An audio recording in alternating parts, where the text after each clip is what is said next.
Welcome to our YouTube channel mind study 22। ठीक है दोस्तों, आज का टॉपिक है साइंस का सब्जेक्ट है 9th क्लास का एक चैप्टर है वर्क एनर्जी एंड पावर। तो उसको पढ़ते हैं। वर्क एनर्जी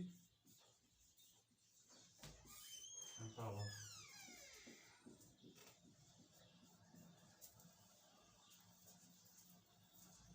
वर्क की बात करते हैं। वर्क एक्चुअली साइंस क्या बोलती है, वर्क हम तभी मानेंगे। वर्क वर्क को डिफाइन करने के लिए दो चीजों की जरूरत है। साइंस क्या बोलती है, एक तो फोर्स की जरूरत है, फोर्स की जरूरत है। नंबर दूसरा है, अगर किसी चीज पे कोई फोर्स लग रहा है, कोई भी ऑब्जेक्ट पे फोर्स लग रहा है, तो उसका डिस्प्लेसमेंट होना भी जरूरी है। तो जो object should be displaced, displacement होना भी जरूरी है अगर फोर्स लग रहा है तो उसमें। अब फॉर एग्जांपल लेते हैं, एग्जांपल से अच्छा समझेगा। फॉर एग्जांपल कोई बंदा के कोई वॉल है, दीवार है, उस पर फोर्स लगा रहा है, ठीक, और वो दीवार बिल्कुल भी हिल नहीं रही वहां से, मतलब डिस्प्लेसमेंट वहां पे 0 है। ठीक है, तो वर्क उसमें वर्क 0 हो जाएगा। कहने का मतलब ये है, सिर्फ हम तभी वर्क डिफाइन बोलेंगे कि अगर फोर्स लगा कुछ भी हो, तो जो भी ऑब्जेक्ट है जिसके ऊपर हम फोर्स लगा रहे हैं वो डिस्प्लेस हो जाए, थोड़ा इधर उधर हो जाए, तभी हम बोलेंगे कि हमने काम किया है, अदरवाइज नहीं बोलेंगे। अब जैसे मान लो दीवार में कोई कितना ही ताकत लगा दे और दीवार वहीं के वहीं खड़ी है, तो उसको हम काम नहीं बोलेंगे, वर्क नहीं बोलेंगे, साइंस बोल रही है। ठीक है, तो वर्क है, ये हो गया फोर्स इंटू डिस्प्लेसमेंट। एस को हम डिस्प्लेसमेंट, एफ को फोर्स, इसका मल्टीप्लाई है। ठीक है, ये वर्क है। इसकी एसआई यूनिट वर्क की जूल होती है। ठीक है, फोर्स की हमें पता है न्यूटन है, और डिस्प्लेसमेंट की क्या है, मीटर। तो न्यूटन मीटर। अब जूल किसके इक्वल है, अगर हम 1 जूल बताएं तो 1 joule is equal to 1 newton metre. अगर कोई पूछे कि 1 जूल वर्क कब क्या है ये 1 जूल वर्क, जब अगर हम 1 न्यूटन फोर्स लगाएं और बॉडी 1 मीटर डिस्प्लेसमेंट हो जाए, तो इसका मतलब है हमने 1 जूल वर्क किया है। ठीक है, ये तो हो गया वर्क। अब इसका कोई बोले डिफाइन क्या करोगे, वर्क इज द ये फोर्स इंटू डिस्प्लेसमेंट, इसका मल्टीप्लाई है। ठीक है, फोर्स इंटू डिस्प्लेसमेंट, ये वर्क है। कहने का मतलब ये बॉडी डिस्प्लेस होनी जरूरी है, इधर उधर हिलनी चाहिए, तभी हम उसको बोलेंगे वर्क हुआ है, नहीं तो नहीं बोलेंगे। ठीक है, जितना ज्यादा फोर्स रहेगा उतना ज्यादा काम होगा। ठीक, इतनी ज्यादा डिस्प्लेसमेंट होगी, कोई भी चीज इतनी ज्यादा डिस्प्लेस्ड होगी जितना ज्यादा फोर्स होगा। दूसरा होगा energy.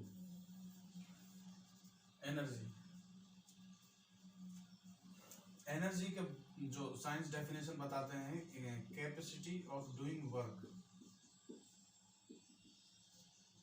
Capacity of doing work, ये होती है एनर्जी। एग्जांपल से समझेंगे। मान लो क्रिकेट बॉल है, कोई बॉलर बॉल कर रहा है, ये विकेट्स हैं, बॉलर ने बॉल करी और डायरेक्ट इसमें हिटिंग करी, और ये जो विकेट है ये उखड़ के कहीं बाहर यहां तक आ गई। ठीक है, इसका मतलब क्या है, मतलब समझो, बॉल थी ना, जो बॉल, उसमें कुछ एनर्जी थी, उसमें काम करने की कुछ कैपेसिटी थी इसकी बॉल की। ये जो कैपेसिटी है ना, इसी को एनर्जी बोलते हैं। क्या इसकी क्या कैपेसिटी थी, इसकी कैपेसिटी ये थी कि इसको ये विकेट उखाड़ के फेंकनी है, और कितनी दूर फेंकनी है ये भी देखनी, यहाँ इतना दूर फेंक दिया। ठीक है, तो ये होता है energy, capacity of doing work. कोई भी काम करने की उसमें क्षमता है, कैपेसिटी है कि मैं ये बंदा काम कर सकता है। ठीक है, कोई भी ऑब्जेक्ट, अब यहाँ पे साइंस हमेशा बंदा कभी नहीं बोलेगी, ठीक है, ऑब्जेक्ट बोलेगी। कोई भी ऑब्जेक्ट जिसमें काम करने की कैपेसिटी हो, उसी को एनर्जी बोलते हैं। ठीक है, अब एनर्जी, टाइप्स ऑफ एनर्जी पढ़ेंगे। एनर्जी बहुत तरह की है। Kinetic energy, potential energy, electrical energy, light energy, ठीक है, और बहुत हैं। हम यहाँ पे पढ़ेंगे काइनेटिक एनर्जी और पोटेंशियल एनर्जी, ठीक है। काइनेटिक एनर्जी और पोटेंशियल एनर्जी पढ़ेंगे। अगर कोई पूछे मैकेनिकल एनर्जी क्या होती है, तो जो काइनेटिक एनर्जी और पोटेंशियल एनर्जी है दोनों मैकेनिकल एनर्जी होती है, ठीक है। इन दोनों का कॉम्बिनेशन मैकेनिकल एनर्जी होती है। अगर कोई पूछे टाइप्स ऑफ मैकेनिकल एनर्जी, दो तरह की होती है मैकेनिकल एनर्जी, एक तो काइनेटिक एनर्जी, एक पोटेंशियल एनर्जी। अब काइनेटिक एनर्जी पढ़ते हैं।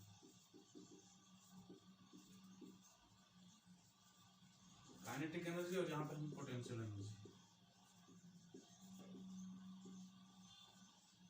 ठीक है। काइनेटिक एनर्जी अगर कोई फॉर्मूला पूछे, half of m v square, मतलब ये ऑब्जेक्ट का मास है, कोई भी जो ऑब्जेक्ट उसका मास, और ये वी स्क्वायर, ये उसकी वेलोसिटी है। अब काइनेटिक एनर्जी और तीसरा पोटेंशियल एनर्जी। चलो पहले काइनेटिक एनर्जी समझते हैं क्या होती है। मैं दो ऑप्शन ले रहा हूँ। काइनेटिक एनर्जी बोलती है जो ऐसी एनर्जी जो मोशन से आए, कोई ऑब्जेक्ट मोशन में हो, कुछ चल रही हो, ये आती है पोटेंशियल एनर्जी पोजीशन के ऊपर। अब देखना ध्यान से, एक उसमें समझ में आ जाएगा। एक तो अब मान लो एनर्जी हम ले रहे हैं कि वाटर फ्लो हो रहा है, फ्लोइंग कंडीशन में बह रहा है, ठीक है, मतलब मोशन में है वाटर।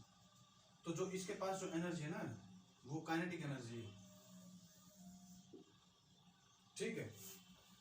दूसरा, अगर मान लो ये बेस ग्राउंड है, ये बेस लेवल है, ठीक है, वाटर यहां से इस पे डल रहा नीचे, ठीक है, कहां से, यहाँ, ये पोजीशन है उसकी वाटर की, ये पोजीशन, इसका मतलब ये है, ठीक है। तो एक तो मौसम में है, एक पोजीशन की वजह से आ रहा है नीचे, ठीक है। ये दो, ये ध्यान रखना, काइनेटिक एनर्जी है energy possessed by object due to its motion, motion की वजह से।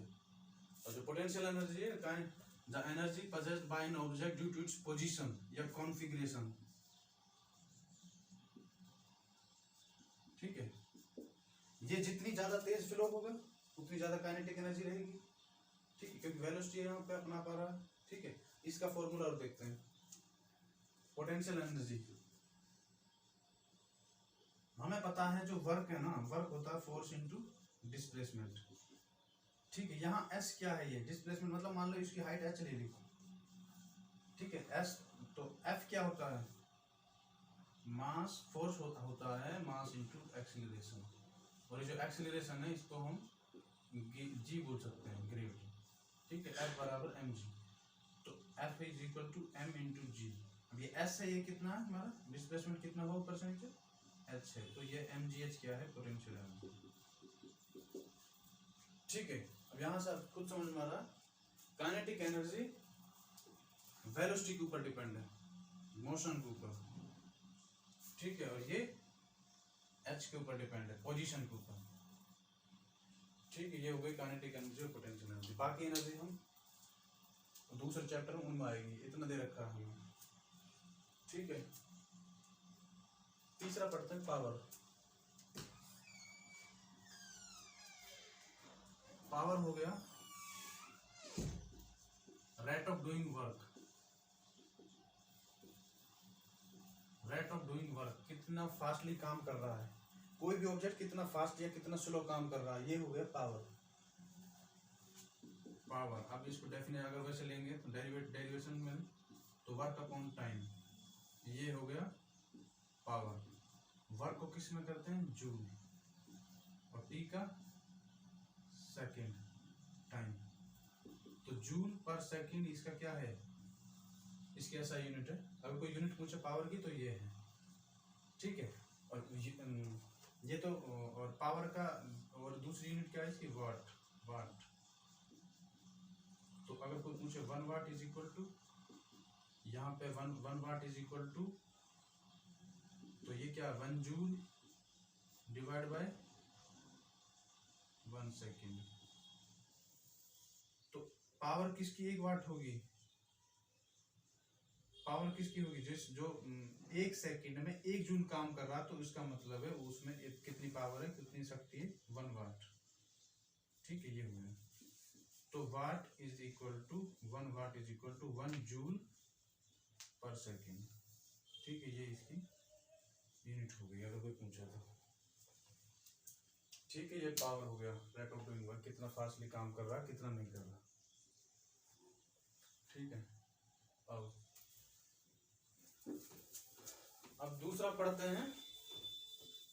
एक लॉ है, law of conservation of energy. इससे अगला जो इसी में टॉपिक है वो है law of conservation of energy. Law of conservation of energy, ये जो लॉ बोलता है ना, ये बोलता है कि energy can neither be created nor destroyed. ये कांस्टेंट रहेगी, हमेशा कांस्टेंट रहेगी। हम मान लो एग्जांपल से समझते हैं इसको। ठीक है, कोई ऑब्जेक्ट लिया, इतनी हाइट पे कोई ऑब्जेक्ट, मान लो यहाँ पर है वो।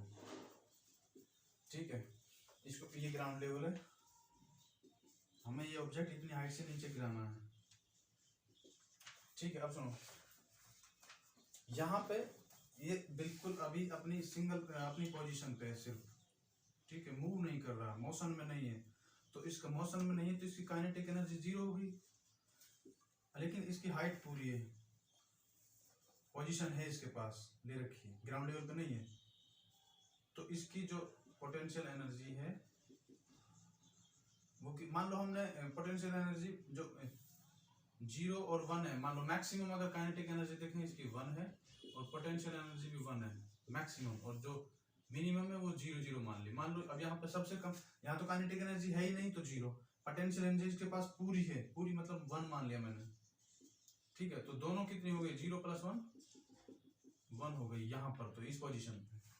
ठीक है, अब हम नीचे आ रहे हैं ग्राउंड लेवल पे। ग्राउंड लेवल पे बॉडी यहाँ गई,